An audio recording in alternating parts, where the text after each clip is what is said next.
नीतीश सरकार में 9 पद खाली। किस पार्टी को मिलेगा कितना हिस्सा?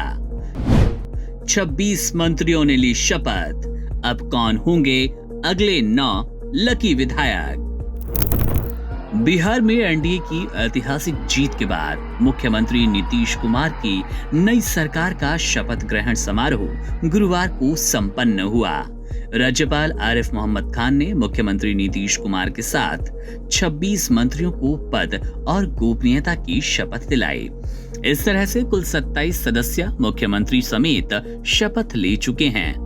बिहार विधानसभा के नियम के अनुसार मंत्रिपरिषद में कुल सदस्यों का 15% ही मंत्री बन सकते हैं। 243 सदस्य विधानसभा को ध्यान में रखते हुए कैबिनेट में अधिकतम 36 मंत्री बनाए जाएंगे।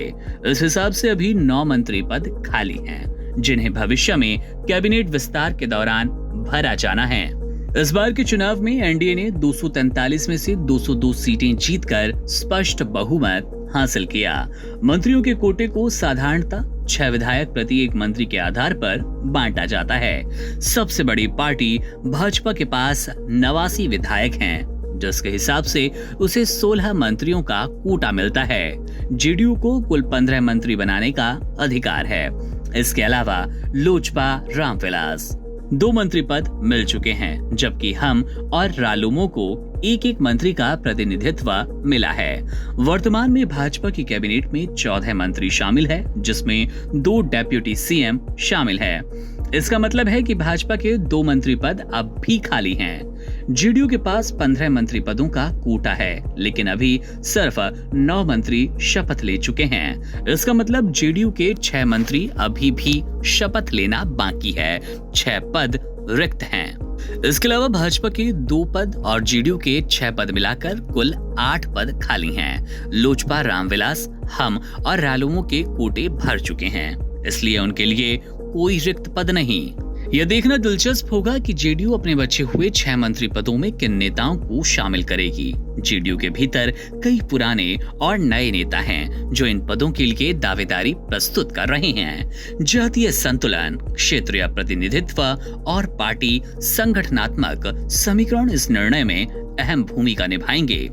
भाजपा भी अपने 2 खाली पदों पर ऐसे नेताओं का चयन करेगी जो पार्टी और सरकार दोनों के दृष्टिकोण से संतुलित हो। इसके साथ ही लोजपा के तीसरे मंत्री का चयन भी राजनीतिक महत्व रखता है, क्योंकि चिराग पासवान की पार्टी ने एनडीए में खुद को युवा और मजबूत चेहरे के रूप में स्थापित किया है। शपथ लेने वाले मंत्रियों में भाजपा से सम्राट चौधरी और विजय सिन्हा डेप्यूटी सीएम हैं, जबकि जेडीयू से मुख्यमंत्री नीतीश कुमार सहित कुल 9 मंत्री शामिल है। अन्य दलों से लोजपा, हम और रालोमो के 4 मंत्री कैबिनेट में हैं।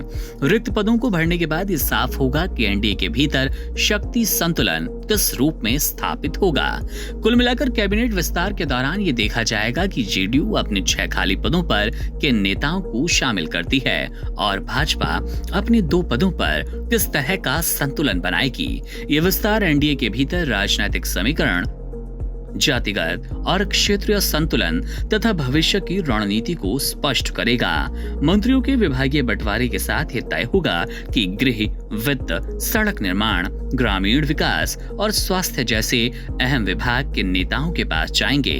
इस प्रक्रिया के बाद ही नीतीश कुमार की 10वीं शपथ वाली सरकार का पूरा स्वरूप सामने आएगा।